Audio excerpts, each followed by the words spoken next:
Hola, se cumplen 40 años de la muerte de Bob Marley. El 11 de mayo de 1981 en Miami, el cáncer le ganaba a la leyenda. Marley tenía solo 36 años, pero no era la primera vez que la muerte lo rodeaba. 5 años antes, 7 personas entraron a su casa y realizaron en total 87 disparos. Escuchaste bien, 87 tiros y nadie murió. ¿Quién quiso matar a Bob Marley y por qué? ¿Qué tenía que ver la situación política de Jamaica y cómo se salvó? Hoy, a 40 años de la temprana partida de la figura más grande del reggae, nos metemos de lleno en el movimiento Rastafari, en su lucha política y en las semillas de conciencia que plantó en todo el mundo.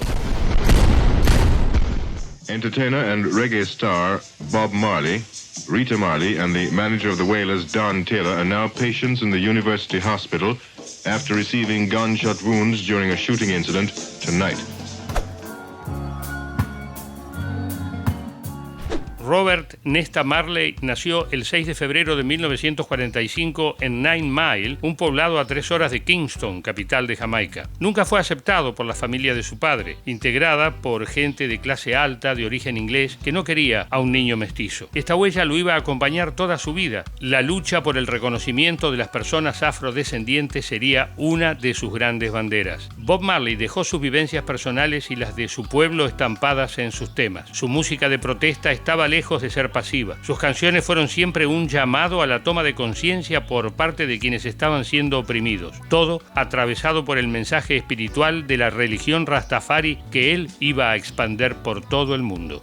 No sé si tomamos dimensión de lo que representó y representa este hombre para su país, una pequeña isla caribeña a la que la mayor parte de las veces asociamos con pobreza estructural, con consumo de marihuana y con el rastafarismo. Bueno, Jamaica tiene en Marley a su mayor mito cultural, social y político. Él tomó un ritmo popular de su tierra, el reggae, y en un puñado de años lo convirtió en música universal. Bob Marley con sus canciones se convirtió en la voz de las resistencias del tercer mundo. Temas como No Woman No Cry, Shot the Sheriff, Get Up, Stand Up son verdaderos himnos en todo el mundo. Entre discos de estudio, en vivo y póstumos, publicó 18 álbumes que son un legado imborrable con más de 250 millones de copias vendidas. ¡Guau!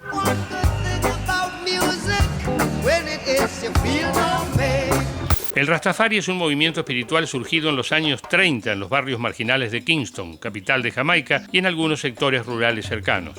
Es una mirada del mundo con influencias filosóficas y espirituales provenientes del hinduismo, la tradición judeo-cristiana y sobre todo con un enfoque afrocéntrico. El fin de un Rastafari es moverse por un camino recto y verdadero, siempre con bondad y hermandad. Gracias a Bob Marley, el movimiento superó ampliamente las fronteras de Jamaica. Hola querido Lalo, ¿cómo estás? Espero que bien. Acá te saluda Néstor, vocalista de Los Non Palideces. La cultura Rastafari es conocida, es más conocida, empieza a ser más conocida y difundida a través de la música reggae, la cual los rastafaris no toman como música propia, sino el Nyabinghi, la música propia de los rastafaris, y a partir de la década de 70, a partir de la música reggae, es popularizado en todo el planeta Tierra la cultura y la religión rastafari. No todo rastafari es músico de reggae, ni el reggae tiene que ver con el rastafarismo, es muy amplio y diverso. Where were you hit? Me? Yes, sir. Yeah. Went right through? But just skinned No, it? them said lodge inside there. Yeah? Yeah. You never saw the gunman? At that time, no. But you know who did it? Yeah, man. Were they caught? No, but I don't quote the police. Pero el mensaje social de Marley no le salió gratis, no. Y ya nos vamos metiendo en tema. La noche del 3 de diciembre de 1976, 7 pistoleros se metieron en su casa. Mientras 3 de los atacantes rodeaban el lugar, los demás iban a la cocina, donde estaba Bob con los integrantes de su mítica banda de Wailers. En el patio se cruzaron con Rita, la esposa de Bob. Uno de los tipos levantó un arma y le disparó a la cabeza. Después, los cargadores se vaciaron sobre los músicos. Las paredes se llenaron de gotas de sangre que pronto empezaron a formar charcos en el suelo. Uno de los pistoleros apuntó al pecho de Marley y apretó el gatillo. Esa noche se dispararon 87 balas, sí, pero nadie murió. ¿Cómo hizo Bob Marley para salvarse? ¿Y por qué alguien quería matarlo? Para responder a estas preguntas hay que entender cómo era la situación de Jamaica en 1976. Politics kind of getting hot. There were people saying that they heard that they were going to shoot up the concert. Marley ya era una estrella internacional y una especie de líder espiritual para todo el mundo. Las tensiones sociales del país, mientras tanto, estaban al borde de la explosión y la violencia gobernaba las calles. El primer ministro, Michael Manley, buscaba su reelección. Era un dirigente muy cercano a Fidel Castro. Había estado en Cuba un año antes. El rival del primer ministro era Edward Siga, a quien se vinculaba con la CIA. Ambos querían que Bob Marley hiciera campaña por ellos porque su influencia en la sociedad era inmensa.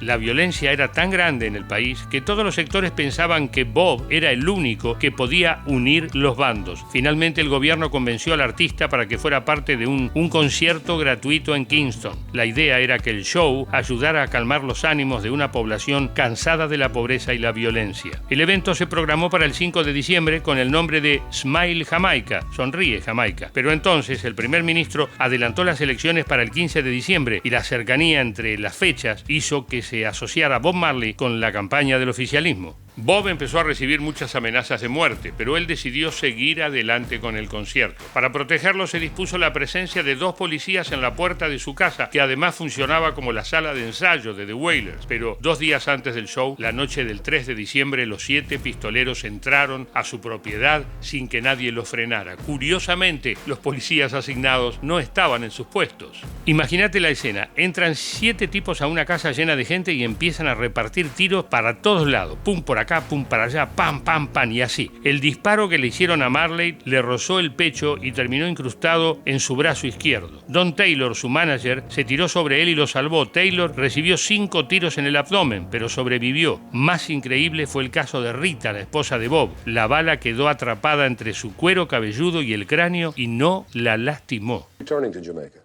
Well, my life not important to me. Other people's life important. My life is only important if me can help plenty people. My life is just me, my own security. Then me no want it. My life is for people.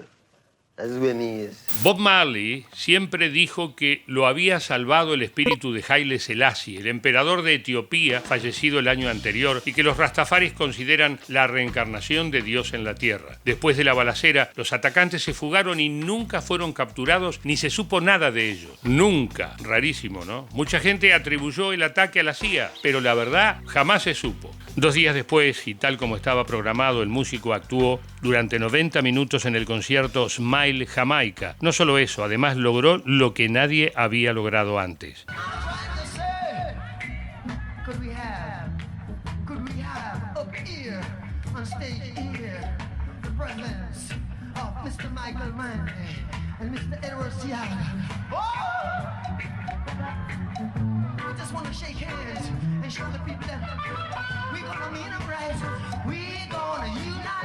Estaba sucediendo. Los 2 candidatos a la presidencia se estaban dando la mano en público, ungidos por Bob Marley.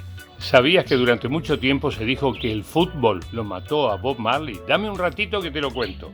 Unos días después el cantante se fue de Jamaica, pasó por Bahamas, Estados Unidos y finalmente se instaló en Londres. El intento de asesinato dejó una marca que lo acompañaría por siempre. Por un lado, la bala quedó atravesada en su cuerpo por siempre. Por otro, esa huida inspiró Exodus, uno de los mejores álbumes del siglo XX con éxitos mundiales como Three Little Birds y One Love. En 1977 Bob Marley and the Wailers estaban en París. Ahí estaban empezando la gira europea de presentación del disco Exodus. El cantante ya era una celebridad absoluta y como en cada ciudad en la que estaba, ¿qué hizo? Organizó un partido de fútbol que era una de sus grandes pasiones. Un periodista francés le pisó accidentalmente el pie derecho y le lastimó el dedo pulgar. La lesión hizo que Bob estuviera durante toda la gira con un vendaje. Se automedicó y se puso ungüentos para poder seguir adelante con los shows y con los partidos. Se notaba que les dolía muchísimo, que la pasaba dando saltitos en un pie. Y se decía que la uña estaba permanentemente llena de sangre.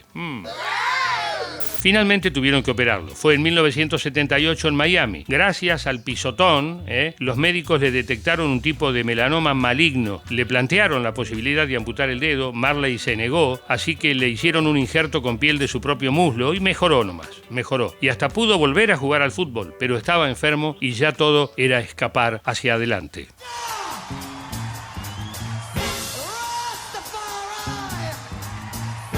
Como te contaba antes, durante mucho tiempo se creyó que aquel partido en París había matado a Bob Marley, pero sería incorrecto pensar eso. Más bien, habría que decir que gracias a esa patada en el pie, él pudo tener un tiempo más de vida. El 5 de octubre de 1980, Bob Marley visitaba Nueva York por primera vez en su vida. Tenía vendidos 2 shows en el Madison Square Garden. El día 8 salió a correr por el Central Park y se cayó al suelo como si fuera una bolsa de papas. Cuando llegaron los médicos para atenderlo, le salía espuma por la boca. En el hospital le dijeron que el cáncer había avanzado hasta el cerebro, los pulmones, el hígado y el estómago.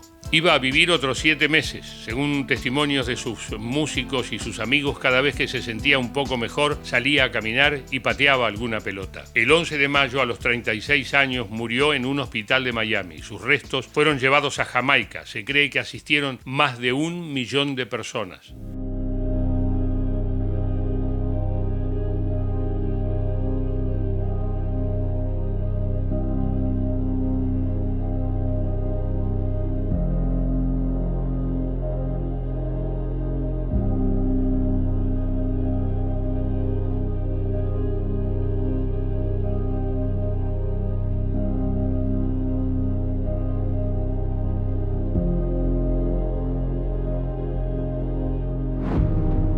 La muerte de Marley no fue solo la muerte de un músico, de un artista, no, para nada. Fue el final de una vida breve pero intensa, dedicada la mayor parte del tiempo a defender a los más oprimidos. Hoy, a 40 años del final de uno de los músicos más influyentes de la cultura popular de todo el mundo, ¿cuál es su legado político? Si bien Marley se consideraba apolítico, militó en muchas de sus canciones por una justicia social y una redistribución de la riqueza muy fuerte en Jamaica. El legado político de él es la conciencia social clara y manifiesta que tenía en sus canciones. 40 años sin Bob, 40 años sin un artista que fue una leyenda en vida y que es un verdadero mito desde el día de su muerte. Su historia, desde la pobreza más absoluta a ser una de las mayores estrellas de la música del mundo, podría parecerse a muchas otras historias si no fuera por un pequeño detalle. El discurso y la vida de Marley fueron una bandera para millones de personas de todo el planeta que buscaban y todavía buscan liberarse, y eso no es poco. Muchas gracias y hasta la próxima. Y si te gustó el video, suscríbete a nuestro canal y activa la campanita, así no te perdés ninguno de nuestros posteos.